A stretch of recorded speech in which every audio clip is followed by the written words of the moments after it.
Hello and welcome to Hot Topic. I'm Hugh Riches. This week I'm joined by Steve Besant, North East Lincolnshire Councillor for the East Marsh since 2003 and in this year's general election, Liberal Democratic candidate for Parliament for the constituency of Great Grimsby. Steve, welcome. Many thanks for coming on to Hot Topic. Good afternoon, Hugh.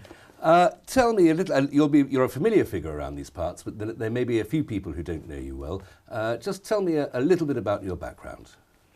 I was born on the Yarborough estate. I lived there for one day, so I must have really enjoyed living there, I must have done. And That's then, a fine advertisement for the Yarborough. And then I moved to Westmarsh, and I lived there for the first 22 years of my life. 9 months in Canada, really enjoyed that, but naturally get homesick. I'm a real Grimsbarian. I've got Grimsby running through my veins, I have, and I'm a real Grimsby lad. And then I moved to East Marsh after meeting my wife Carol, and I've lived there ever since. And I really love Grimsby folk. They're fantastic people, they're salt of the earth, and I wouldn't want to live anywhere else. And what first got you interested in politics? I was a Labour councillor many years back. Everybody knows that. And to be honest, what really did it for me was the Iraq War. A lot of people turned against Labour because of the Iraq War, the illegal war in Iraq. And my opinion is that we're still waiting for that Chilcot report over 1,500 days, and we still haven't seen that Chilcot report. In my opinion, it should be published, and that's the reason why I turned to the Liberal Democrats. So it was a rejection of Labour rather than something about the Liberal Democrats that attracted you, that brought you into the Liberal Democrat fold? I was a Labour councillor, in 1986. I served my term as a Labour councillor, but I enjoyed being a councillor at that particular time, helping people. I still enjoy helping people now to this day, and I still enjoy being active, but particularly in the Liberal Democrats. I believe in fairness, equality and freedom. Well, I was going to come to this a bit later, but you bring it up much sooner than I expected. There is a significant difference in the history of the ideologies of the Labour Party and the Liberal Democrats. The Labour Party is a socialist communitarian party, traditionally, and the Liberal Party is one of individual liberty and freedom. Yes. The two are not easily reconcilable or easily compatible. So was it a particular attraction to liberalism after the Gulf War that brought you in, or was it still simply a requirement to stay within politics but to shun the Labour Party as much as possible? Exactly. I don't believe in, say, for example, group whips and things like that. Obviously, you do have to have a little bit of unity, but I don't believe in that sort of socialist principles that you've got to all vote that particular way. I believe in representing my constituents. And if they've got an issue, I believe in representing those freely and fairly and voting with my heart and with my conscience. And that's the reason why I joined the Liberal Democrats. And I find, being a Liberal Democrat, that I can represent those in a free and fair manner. Why so as a Liberal Democrat more than anybody else from any other party? Every candidate in this election is saying that they want to represent their constituents, that they want to preserve their constituents' freedom, and that they don't want to be constrained by party whips because they're their own person. Why is what does the Liberal Democratic Party offer that the others don't? I looked at the policies and I scrutinised the policies, and when you look at the Liberal Democrats, and I'll come on to green issues, I will do, and you might say, why not the Green Party? But they've got some very good green initiatives.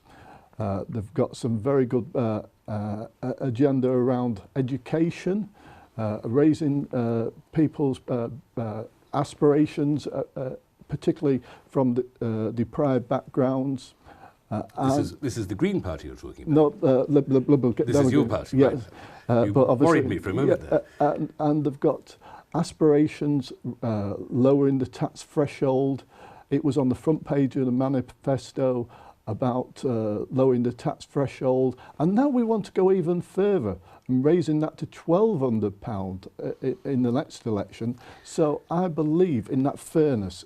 an equality agenda. Well, you have a Labour background, you're a member of the Liberal Democratic Party now. It must have been an uncomfortable thing for you when the Liberal Democrats went into coalition with the Conservative Party in 2010. That coalition has been an absolute disaster for the Liberal Dems, hasn't it? It was a very difficult decision to say that for any Liberal Democrat that they would join forces with the Conservatives, but it would be a very difficult decision to join forces with any political party.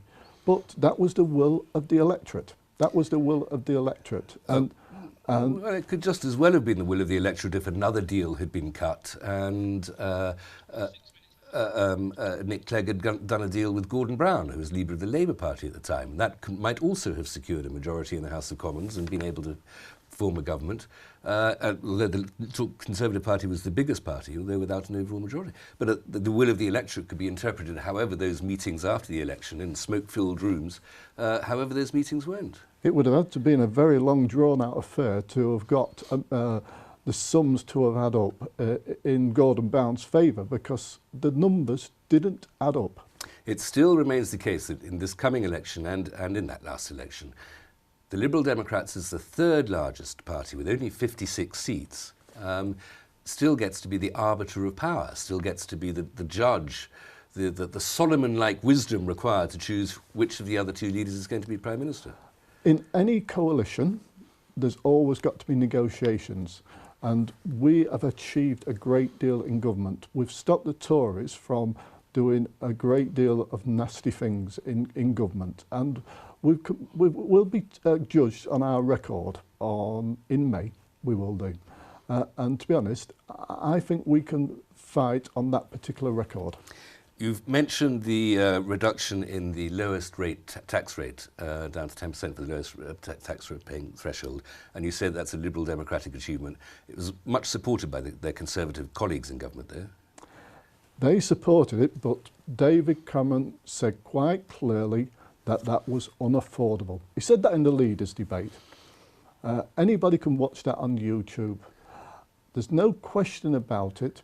If they would have been in government on their own, their number one priority would have been to support the middle income workers and the top rate taxpayers. There's no two question about it. He wouldn't have cared about the people on the low end rate, and that wouldn't have been achievable.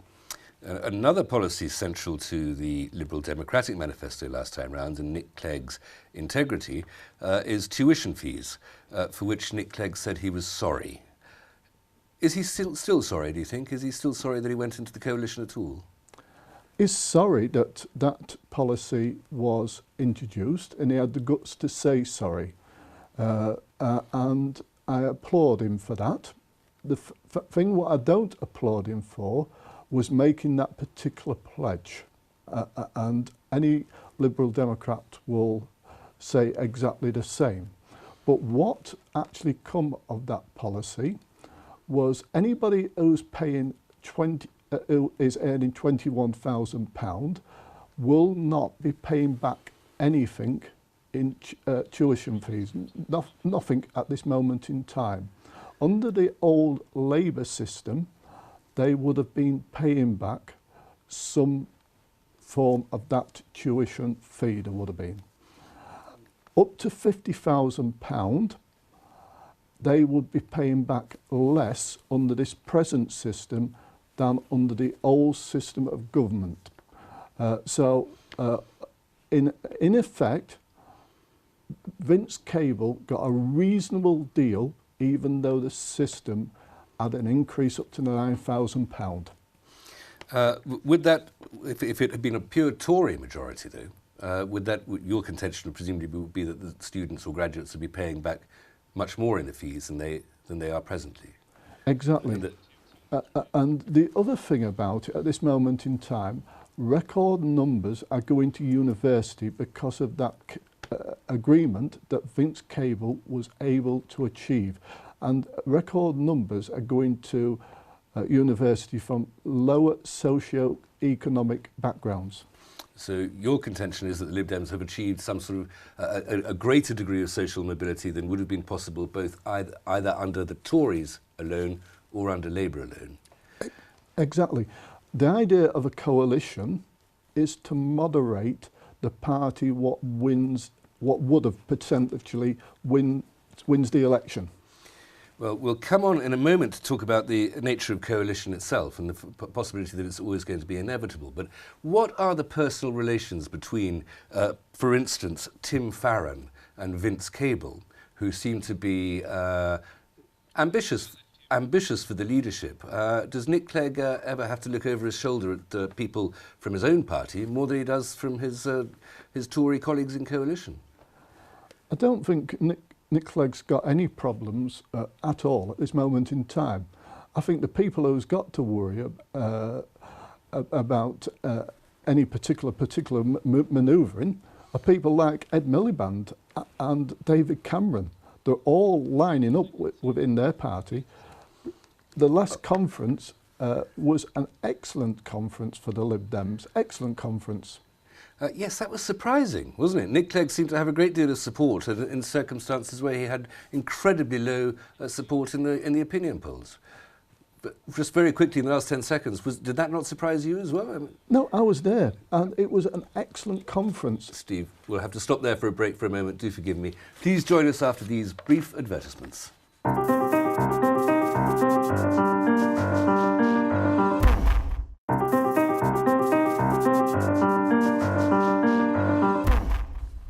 Welcome back to Hot Topic. I'm talking to Steve Besant, Liberal Democratic parliamentary candidate for Grimsby. Steve, sorry about the break there. We were talking about the relationships within the coalition. I just wanted to cover one more issue about the last 5 years, about the Lib Dems' history in coalition, which is the issue of proportional representation.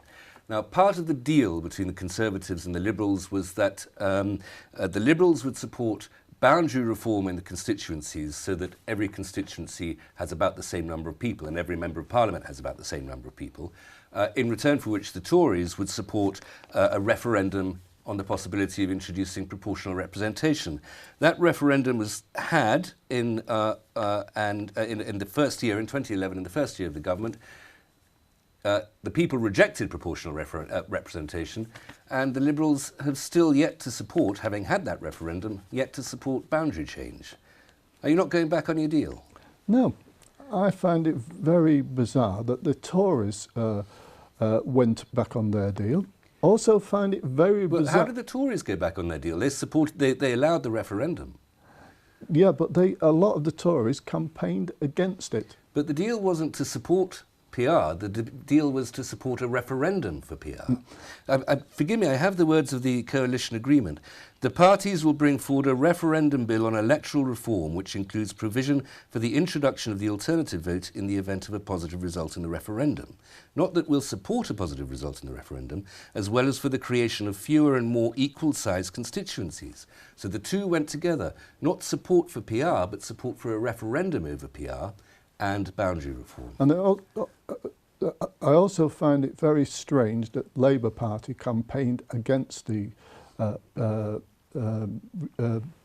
referendum.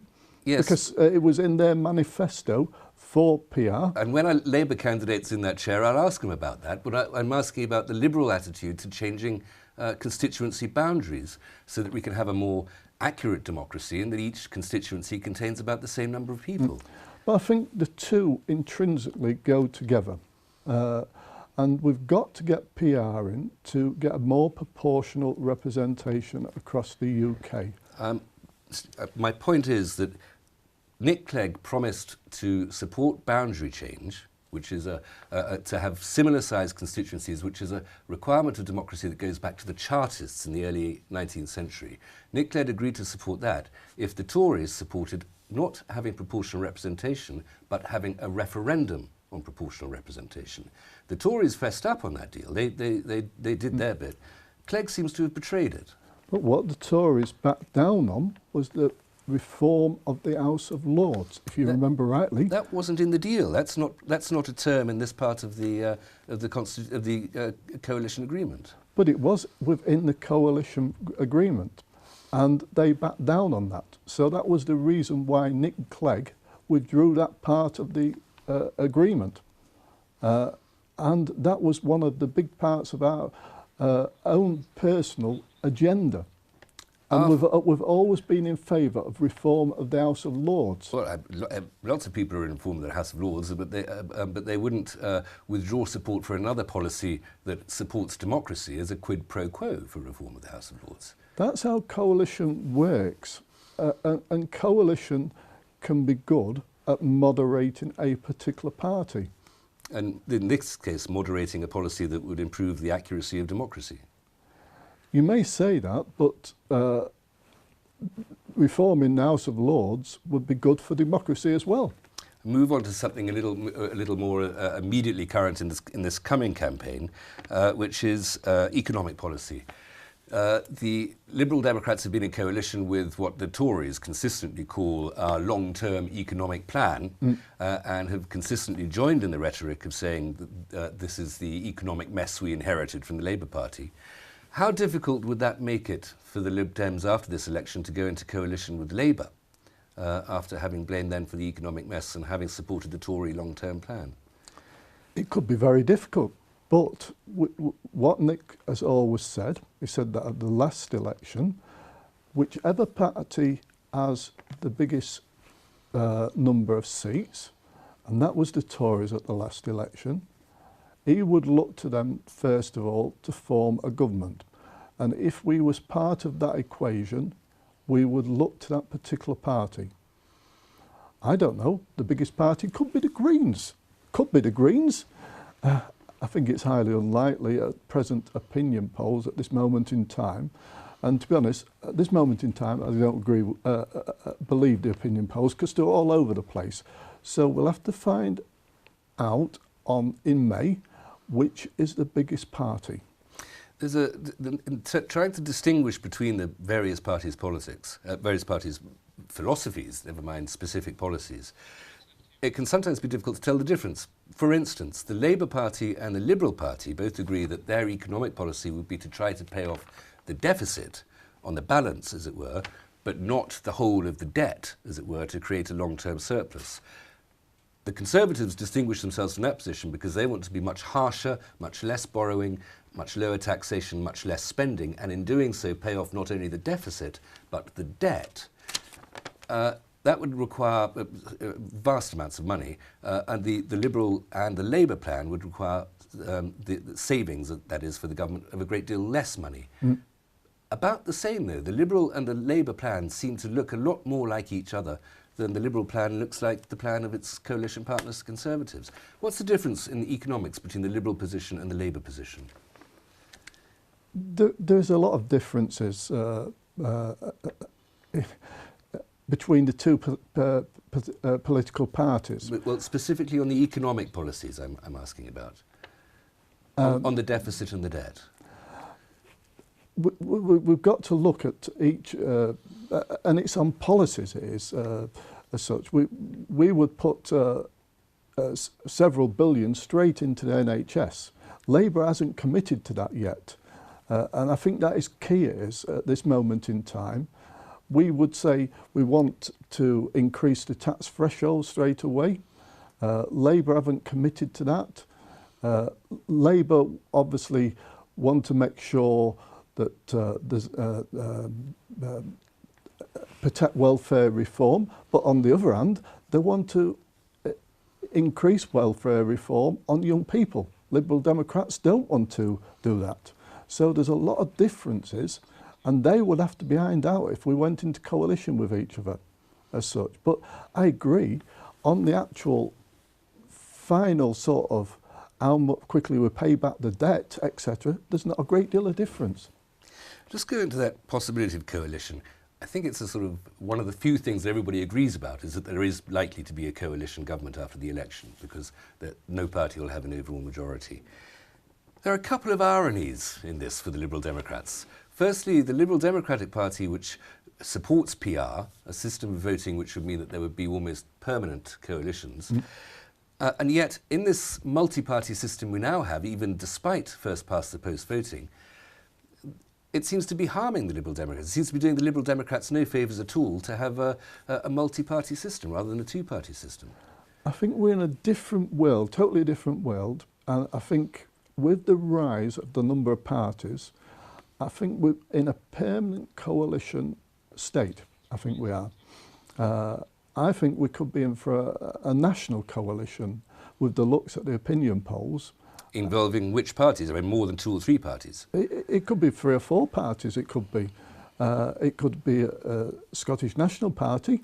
Well, and that could mean that they might not play part in the coalition unless they get independence. well, that was the second great irony that I was going to mention. In a 3-party system, the Liberals and the Liberal Democrats have traditionally been the third party.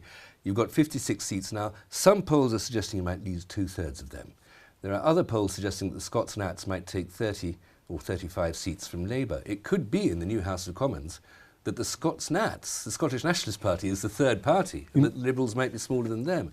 Now, apart from the rather delicious irony of the fact that the British government will be decided by a party that no longer wishes to be part of Britain, that would be disastrous for the Liberal Democrats, wouldn't it? It could well be, but we all know there's one thing what generally decides a general election. Last time it was the leaders' debate. This time it could be any of the major political leaders making a gaffe.